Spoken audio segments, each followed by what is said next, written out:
এজন্য আল্লাহ রাসূল সাল্লাল্লাহু আলাইহি ওয়াসাল্লাম বলেছেন, আউয়ালা ফিতনাতা বানি ইসরাঈল কানাত ফিন নিসা। বানি ইসরাঈলের জন্য, মানব জাতির জন্য সব থেকে প্রথম ফিতনা হচ্ছে নারী। প্রথম ফিতনা কি? এই নারীর ফিতনা থেকে যে ব্যক্তি কেটে উঠতে পারবে, নারীর ঝামেলা থেকে যে ব্যক্তি মুক্ত হতে পারবে, সে দুনিয়াটাকে লাইট পিট করবে জান্নাতের মতো।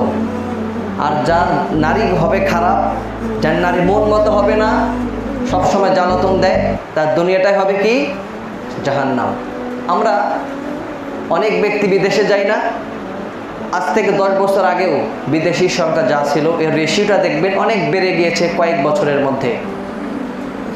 সব শুধু বিদেশি। কেন বিদেশে যায় তারা? নারীকে সুখে রাখার জন্য, বা এই জন্য বিদেশে যায়, যদি বিদেশে গিয়ে এস্টাবলিশ হয়ে যায়, টাকা পয়সা হয়, হয়তো সে ভালো করে বিবাহ করতে পারবে। এই যে নারী, প্রত্যেকটা ক্ষেত্রে কি? নারীকে নিয়ে টেনশন, নারীকে নিয়ে চিন্তা। এরপর একটা লোকের 2টা সন্তান আছে, একটা ছেলে আর একটা হচ্ছে মেয়ে। ছেলেকে নিয়ে বেশি টেনশন করে নাকি মেয়ে নিয়ে টেনশন করে বেশি?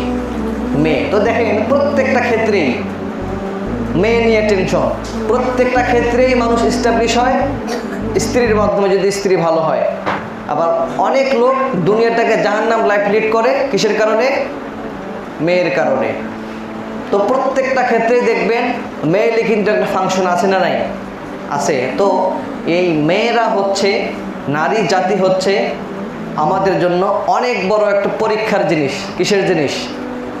পরীক্ষার জিনিস। এই নারী কেন্দ্রিক পরীক্ষা থেকে যে ব্যক্তি কেটে উঠতে পারবে, সেই ব্যক্তি হবে সব থেকে বড় সফলকাম। কি হবে সে? আর যদি নারীর প্যাচের মধ্যে পড়ে যায়, নারী কেন্দ্রিক কেসের মধ্যে পড়ে যায়, নারী শিশু নির্যাতন মামলার মধ্যে পড়ে যায়, তার জীবনটা কি? শেষ। তো প্রত্যেকটা ক্ষেত্রেই নারীর উপস্থিতি আছে।